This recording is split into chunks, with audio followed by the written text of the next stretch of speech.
Welcome to episode 19 of the Roadcast. This one's entitled The Great British Grand Jury, Bringing Down a Fraudulent Legal System. I'd like to begin by wishing all listeners a splendid Yuletide. May your glass and stomach be full, may joy and laughter be replete all around you in the midst of this winter solstice. Over the last 13 years, I have had more than a gutful of the rig system commonly known as His Majesty's Courts and Tribunal Service, HMCTS. This applies to my standing as claimant and defendant, and much of this can be read in the Rogue Justice section of the Rogue Mail website. As with pretty much every public institution, whether it be health, education, banking, government in all its forms, our British court system has been captured by those who wear the little hats and genuflect to their criminal overlords who reside in the House of Rothschild. In each of these institutions, we see clearly that public servants have become tyrants. It is akin to a group of household employees mutineering and locking their masters in the cellar whilst they are gallivanting about, drinking and eating to their heart's content while stealing all the family silver. In other words, enriching themselves by way of their plunder. This episode then asks the question of where does the real power lie? For sure, it is not Parliament which is sovereign, but the people. To suggest otherwise is to engage in falsity and subterfuge, two realities which will face anyone who defends or makes a valid claim against any banking institution and its associated lackeys. It is as if the ancient law of the land, which goes back millennia, has been obscured by swirling mists of deception. This deception is invariably backed up by legalese, the snake-tongued language of the courts, and expensively educated dupes who whore themselves in the corridors of these legal entities with no historical knowledge of common or natural law. Let's be clear. The bedrock of our common law and legal system is a jurisprudence that is supported by the jury system. But this has been laid over with the sticky tarmac of legalese bullshit in which the fake state passes phony acts purportedly granting them immunity from criminal activity.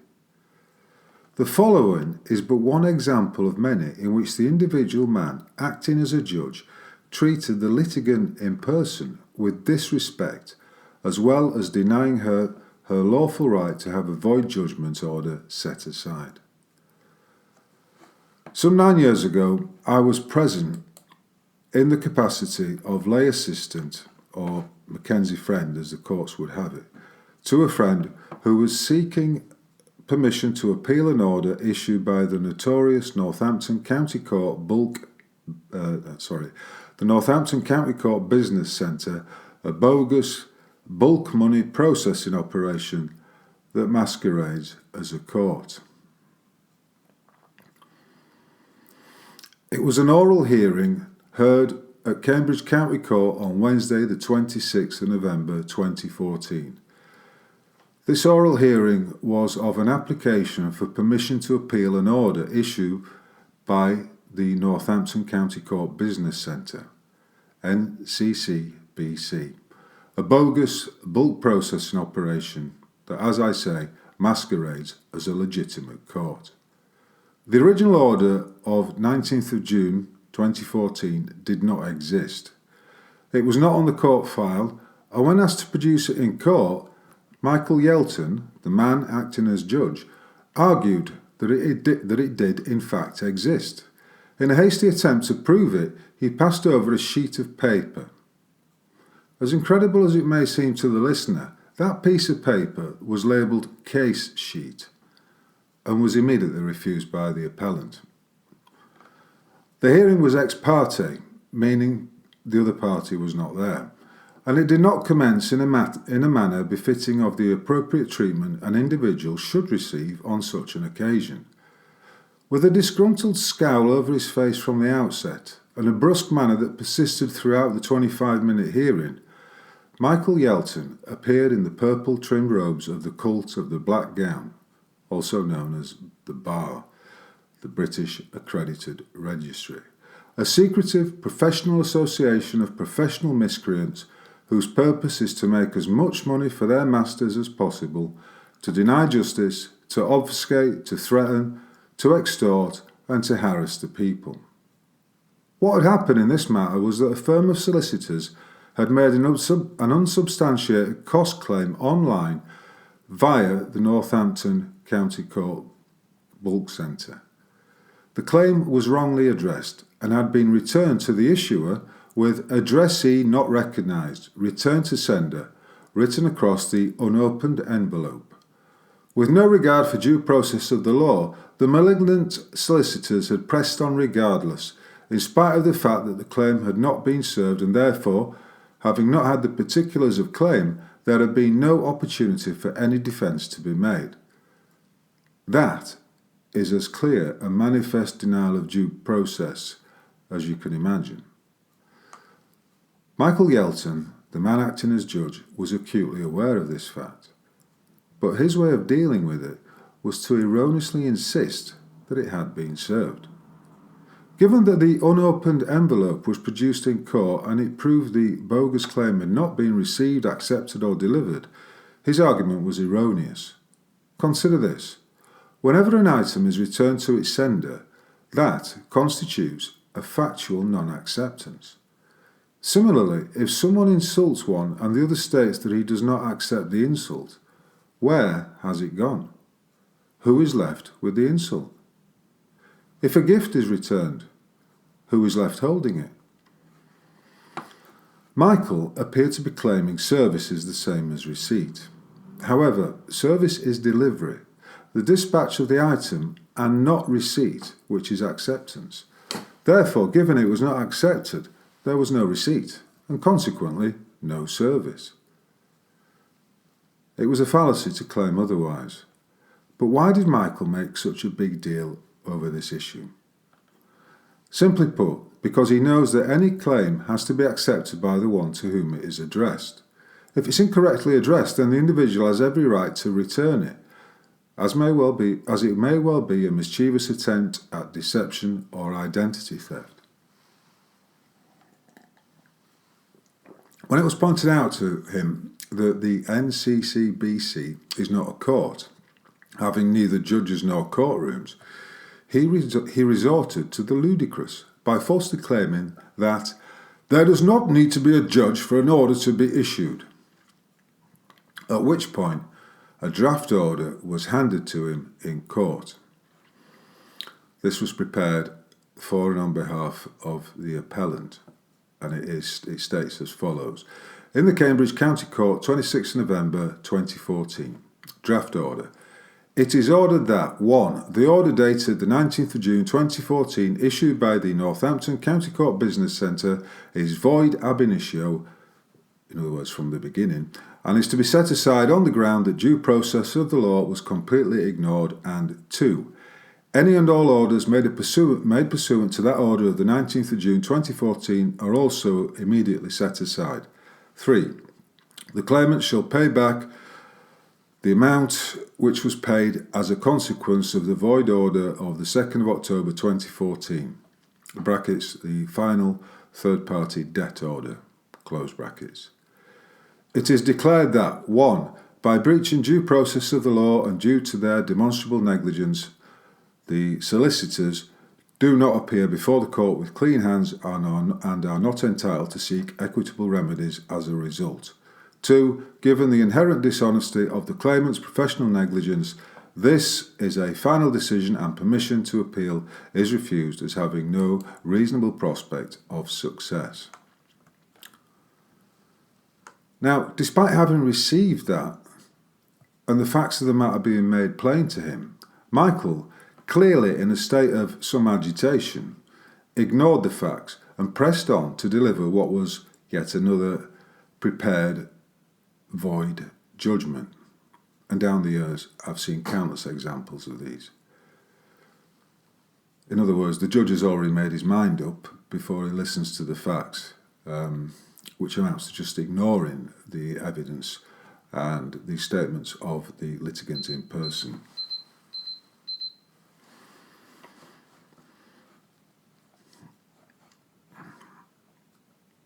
and he was thus informed that any order emanating from his failure to address the facts of the matter would naturally be void as well. He carried on regardless. Now, I'm recounting this episode as but one example of the typical kind of treatment a lay litigant receives when in court. These levels of aggressive arrogance, obfuscation and sophistry are prevalent throughout every level of the Crown House of Rothschild's court service. All of which brings us back to the subject of grand juries. The grand jury is an institution separate from the courts. The courts do not preside over the functioning of the common law grand jury. The courts have no supervisory judicial authority over the common law grand jury. In other words, grand juries do not sit or reside within the court system. Their authority comes directly from the people. It's as plain and simple as that.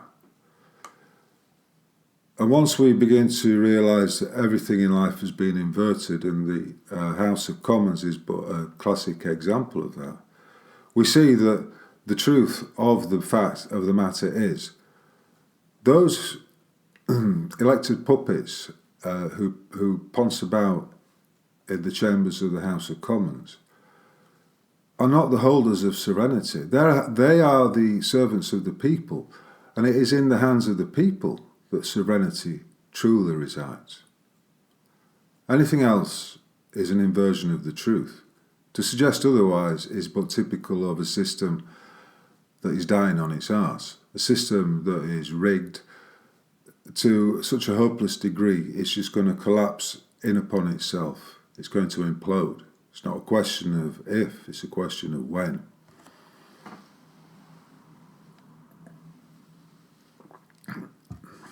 It's now some 90 years since the UK government claimed it had abolished grand juries. So I think it was 1930.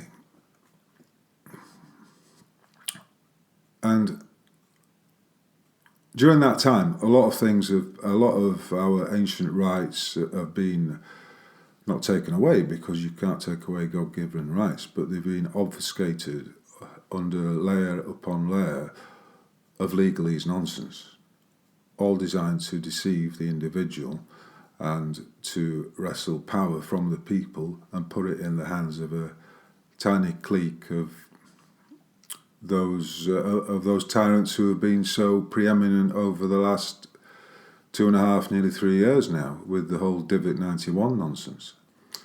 The first point that needs making then is that all external government is illegitimate, as amply demonstrated by the current forms that the peoples of these lands are under the sway of. We need look no further than the aforementioned Divot 91 campaign of psychological and financial manipulation. It is a crypto-Judaic, Sabbatean, Rothschild fake hegemony that lies behind the machinations of those woefully inadequate individuals who masquerade as politicians and community leaders. Greed, extortion and deception are its three tenets, but those who inhabit its poisonous layers are also involved in monstrous acts of tyranny, including child rape, pederasty, psychological torture, /mind control, theft, massive fraud, and all manner of perversions that come with that psychopathic disease that has infected the minds of its architects and its henchmen, the perpetrators of the actual crimes against the peoples.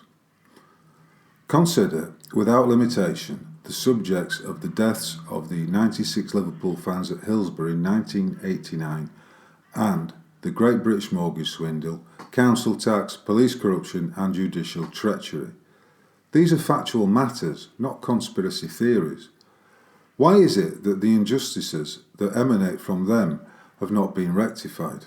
Could it be because those same servants of the fake state, no matter at what level they be, are heavily involved in those very activities themselves? Little wonder that the phony state time after time fails to provide a competent jurisdiction that is uncompromised and equitable in its purpose and effect, and is able to deal with the facts, whilst avoiding any attempts at cover-up. Take, for instance, the failure of the government to provide a suitable candidate to oversee an inquiry into the trafficking, rape and murder of thousands of children at the hands of those psychopathic and hopelessly damaged perpetrators of such monstrous acts. Aside from the fact that any and all of the state-sanctioned puppets, think Leveson, Chilcot, and the recent fiasco, or the fiasco from 2014 surrounding the failed attempt to appoint the woman known as Baroness Wolfe as head of an investigation into child abuse, will inevitably do that which he is paid to do, in other words, fudge and cover up. Why do the public continue to falsely believe that the fake state is capable of providing the intelligent level of investigation required to delve sufficiently into the facts of the matter and produce an equitable resolution? Take Hillsborough, for example. To put it mildly, over 30 years on, it remains scandalous to any right-thinking man that the demonstrable professional negligence of those involved, the individual men who were acting as public servants, has not been truly satisfied, despite the numerous enquiries and attempts at investigation. All we're left with is the strong, pungent aroma of cover-up. Whether they acted criminally is another issue, but which I think has now been proven to be the case. But their joint and several acts of negligence caused the loss of lives on that April afternoon of 1989 in Sheffield. Public servants who have sworn an oath to protect and serve the people are bound by it to act accordingly. Indeed, it is a contract or deed of trust that exists between the purported constables of the peace and the public whom they claim to serve, and who, lest one forgets, pay their wages. For whatever the reasons, that bond was breached at Hillsborough. One does not know what, if any, levels of compensation can ever cover the loss of a son who died as a consequence of police negligence, but the fact is that each and every constable who operates in the public must be insured in case they act negligently and cause loss. This is called professional indemnity, and it is an insurance that applies to anyone who is working in a public capacity, whether he be a solicitor, a judge, a bus driver, a bouncer, a roofer, plumber, or a doctor. He has to be covered by a policy that will pay out compensation in the event he is negligent in his work and causes harm or loss to any individual whilst he is operating in the public. Of course, he is not covered for an act which is unlawful. At that point, the man himself is criminally liable to pay for his crimes by whatever method is deemed necessary. The judicial system of the fake state known as the UK is teetering on the brink of disrepute. Such is the consistent failure to provide the people with the remedies they so palpably merit and are entitled to. Here is a YouTube comment that sums it up most succinctly. Quote, "The NSPCC, now National Society for the Protection of Children, is headed by paedophile Peter Mandelson. Now that's not a fucking conspiracy theory. Thatcher's administration was infested with paedophiles. Now that's not a fucking conspiracy theory. Jimmy Savile was not only a friend of Margaret Thatcher, but was also friends with the royal family. Now that is not a fucking conspiracy theory. I could go on, but I can't be arsed. The truth is, we're governed by liars, crooks and sexual deviants." End quote. In those few sentences, one has the essence of how and why the compromised government of the United Kingdom will never be able to provide the competent jurisdiction necessary to bring to book those in the financial industry, the Houses of Parliament, the police, and the morally bankrupt legal profession. It is the equivalent of asking a mass murderer to sit as a judge and jury in a murder trial. It is akin to asking a child rapist to come over and babysit. It's as sensible as appointing a poisoner head chef of a restaurant. It's like using a wolf as a sheepdog. Does that make it clear enough? It is simply an act of lunacy. To keep repeating the same action over and over again and expect a different result is the very definition of madness. And yet, there is an answer, and it lies within the body of the people themselves. Given the fact that there are millions of intelligent, perceptive and right-thinking individuals on these lands who are not contaminated by psychopathy, avarice and greed and who know exactly what the golden rule is, the question arises, why don't the peoples provide their own competent jurisdictions to investigate and determine the facts of these matters, like the mortgage swindle, the Divok 91 operation, the deaths that have resulted as a consequence of people taking the jib jab. None of these investigations, no state authorised investigation into any of these matters will bear fruit, because the actual institution is dominated by its desire to cover up the wrongdoings of those fellow individuals who operate in those theatres of war against the people.